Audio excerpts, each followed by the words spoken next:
Lollipop Chainsaw, the barely legal and totally unhinged zombie hack and slash from 2012. This game is just absolute bonkers and totally amazing, and I've probably beaten it 4 or 5 times within the past 2 years, and recently beat it on the hard difficulty for the first time. And while this game does have many sexual themes, which as a Christian I'm not a huge fan of, this game is so fun and I overall enjoyed the story, so I let it slide and usually just played with less revealing outfits. Where to even start with this title? I guess story. Spoiler alerts ahead.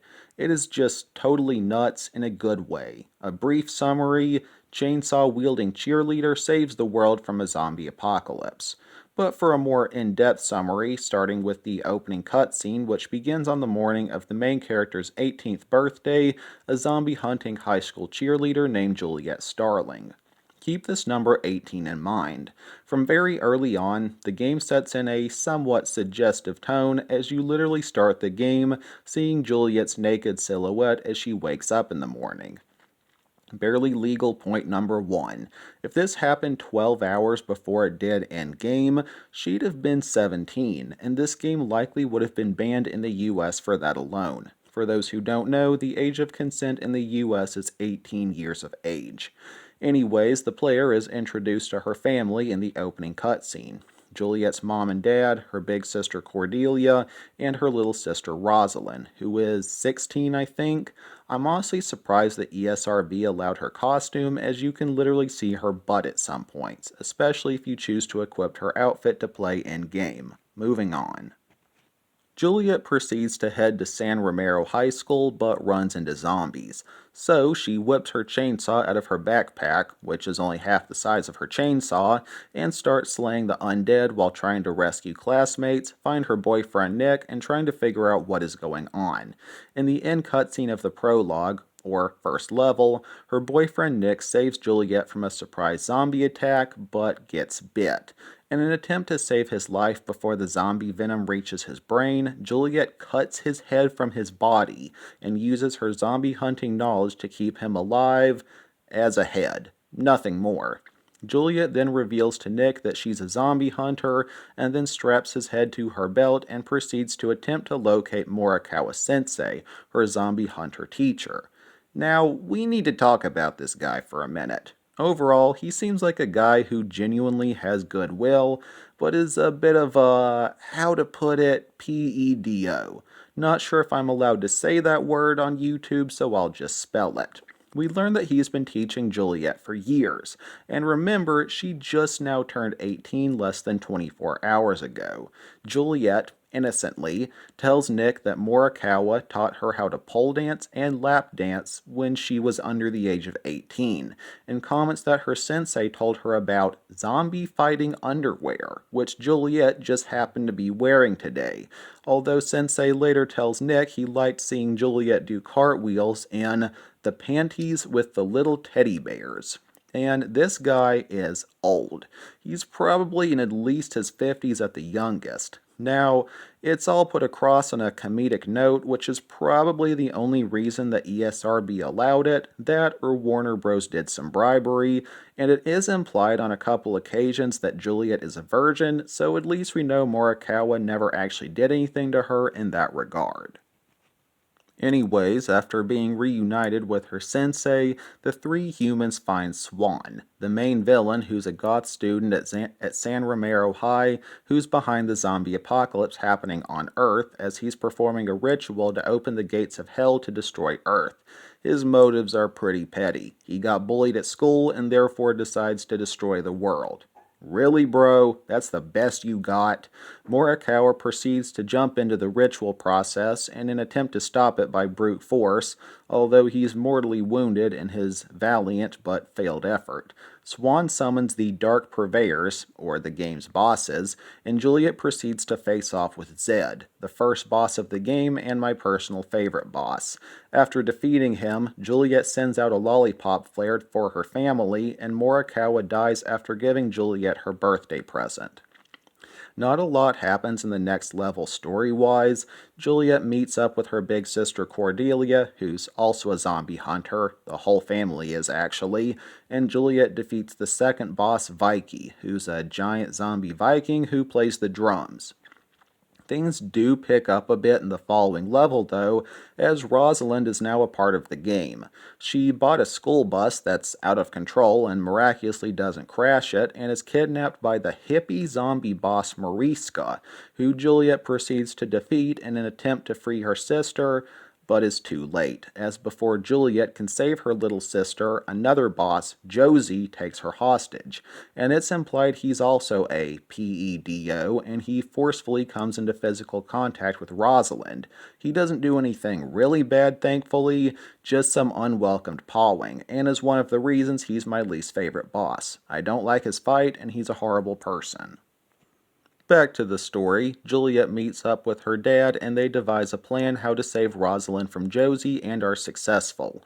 The family, now completely reunited except for Juliet's mom who's at home preparing for Juliet's birthday party, devise a plan to try to fight the undead, and Juliet is handed the task of defeating, what seems to be at the time, the final boss, Lewis. Juliet arises the victor of their fight, but as she stands in triumph over her fallen foe, Swan says it was all a trick, and that Juliet did him a favor, as all the bosses had to be killed in order for the final boss, Killabilly, to be unleashed, a giant Godzilla-sized zombie with no obvious weak point. Swan then blasts his own head off with a machine gun as the final part of his ritual, and the giant Zed forms around his decapitated lifeless body.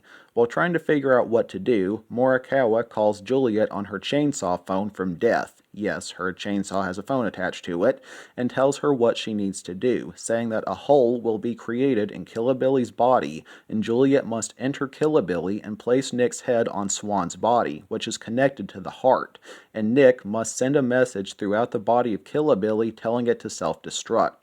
Although Nick will die, it's the only way. Juliet's dad blasts a hole in Killabilly's face and seemingly dies in the process, and a heartbroken Juliet drags herself in to do what she has to do. After finishing Killabilly and saving the world, Nick is sent back to Earth as a reward for his bravery and sacrifice, although there was a mix-up and he's now stuck with Morikawa's body, but Nick is just happy to see Juliet again, and it turns out her dad survived. A little beaten up and bruised, sure, but he pulled through, although he says he lost a testicle in the blast. The family heads home to celebrate Juliet's birthday, and one of two endings happen. The bad ending, Juliet's mom turns into a zombie, or the good ending, Juliet has a birthday party. The end. I'm honestly not sure how you unlock the bad or the good ending. On my first playthrough, I got the bad ending, and later unlocked the good one. I don't know, and while many minute details were left out for the sake of time, that's the story in a condensed form. This game has a lot of mature humor, like Juliet telling Nick she pole dances for exercise, and sometimes nude because she gets less wind resistance, or Nick telling Juliet to kill his former teacher, who's now a zombie because he gave Nick an F on a test, just various stuff like that. I really liked this about Lollipop Chainsaw. All of the bosses had some sort of music theme. Zed being just emo rock and metal in general, Viking being themed around Viking metal, Mariska being about hippie music, I guess, Josie being about rap and hip hop, Lewis with elephant rock, and Killabilly having a 50s rockabilly outfit, which really matched the soundtrack, which largely consisted of various rock and metal songs, although the soundtrack was altered for Repop due to copyright issues. On the topic of game length, spread out between 7 levels, it can be beaten in as little as maybe 6 hours, but will likely take a newcomer closer to 8 as you're getting the hang of the controls, mechanics, and learning combos. Each level is truly a unique experience, be it introducing new characters, new enemies, new minigames, new lollipop flavors, or health packs.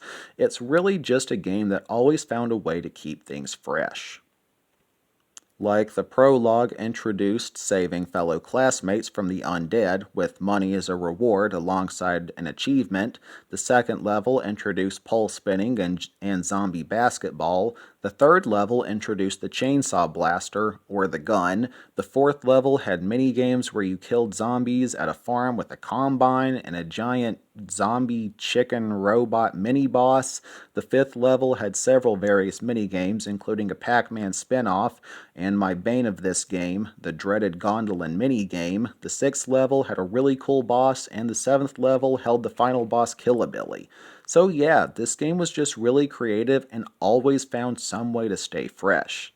And even when you have beaten everything in the story mode, there's also a challenge mode, with various challenges like a time attack mode, or a challenge to get as many medals, or coins, as possible.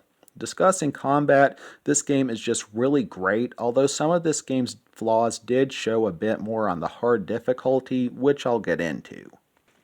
Off the top of my head, Lollipop Chainsaw has about 30 different melee attacks and combos, ranging from just mashing Y over and over to drop kicking enemies to make them a one-hit, to my favorite move, the Maelstrom Spin, where Juliet hits the deck and spins around in a circle with her chainsaw, to the more complex combos like the Chainsaw Parade, a somewhat challenging but very effective move. And then you have the Chainsaw Blaster, which can be used only after level 2, which is a semi-automatic rifle attachment on Juliet's chainsaw with a strict ammo limit of 36 rounds. While this is fair on easy or normal difficulty, it was a bit tough on hard, as you have to have ammo to fight certain bosses, and you'll often run out and have to find more mid-fight. But then you also have the Nick tickets. You can hold 9 at once and purchase more for 50 medals, I think, in addition to finding them scattered around the game. Basically, Juliet takes Nick's head and uses him as a weapon, be it kicking his head like a soccer ball and stunning nearby zombies with him, or the Nick Popper, where she puts his head in a gun and fires him out to stun zombies. My favorite Nick ticket attack was probably the Nick Toss, I think that's what it was called, where Juliet spins around in a circle for maybe 15 seconds using Nick's head as a weapon, which makes all zombies hit by it groggy, or one hit with a chainsaw, and Juliet is invincible while performing this attack. When she's done, this is a great opportunity to go in for a massive sparkle hunt on all the stunned Zeds. What is sparkle hunting, by the way? Well, sparkle hunting is when you decapitate 3 or more zombies in a single move, or get 3 or more headshot kills in a row with the chainsaw blaster within a very short period of time, and you get rewarded based off how many zombies you kill and what kind of zombies they are, with higher payouts for tougher Zeds and for the number you kill. The most zombies I ever sparkle hunted at once was 7, I believe, which only happened once and holds a rare achievement for pulling this off. Most sparkle hunts were 3 to 5 undead humans. This brings me to another topic, this game's rage mode. I'm not really sure what it's called exactly, but when you kill zombies, you often receive stars, which fuel your rage meter, and when it's full, upon activation, your chainsaw will one-hit most enemies and deal very heavy damage to tougher Zeds. I've mentioned medals a few times, but what exactly can you buy with them, and where do you spend them? Well, you have normal and platinum medals, which are rare. You use normal medals to buy new combos, upgrades, consumables, and you can buy platinum medals for 500 normal medals each. Platinum medals can be used to purchase new concept art, costumes, and songs. And you spend your money at your Chop to Shop stores, which pop up throughout the levels. And in the challenge mode, they turn into giant zombie chickens after usage. There's also world leaderboards about each level in which your stats and score is placed against other players. Your score is tallied up at the end of each level and takes things into consideration, such as the amount of Zeds you killed, how many medals you earned, etc., and you receive a final grade based off that. And if you beat Juliet's dad's high score on each level, you get an achievement. On the topic of graphics, this game looks pretty good. Not the best looking game on the console, but it gets the job done. Performance-wise, I only remember one glitch in my entire 30 plus hours of playtime, so it gets a passing grade there. A couple things I didn't really like about this game was a fixed camera angle on certain areas.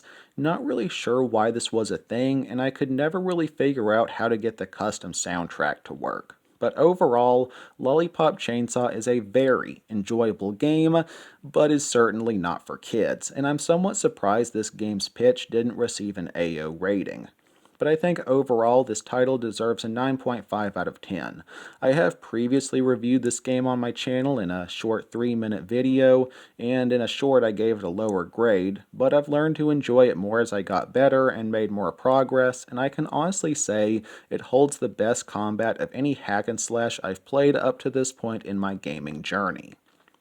A couple similar games I'd suggest if you like this game and are looking for similar titles would be Alice Madness Returns and Dante's Inferno, both of which are backwards compatible for modern hardware on Xbox.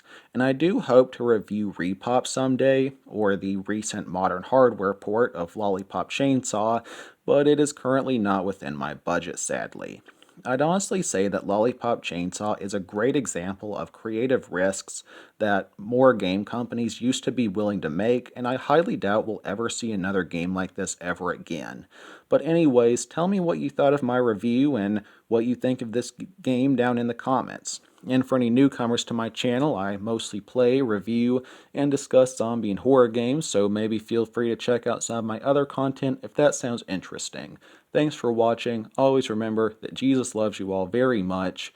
I hope everyone has a great day, and I believe this is the longest review I have ever made, and I'm a bit winded after recording it. I'm going to go drink some water. Peace.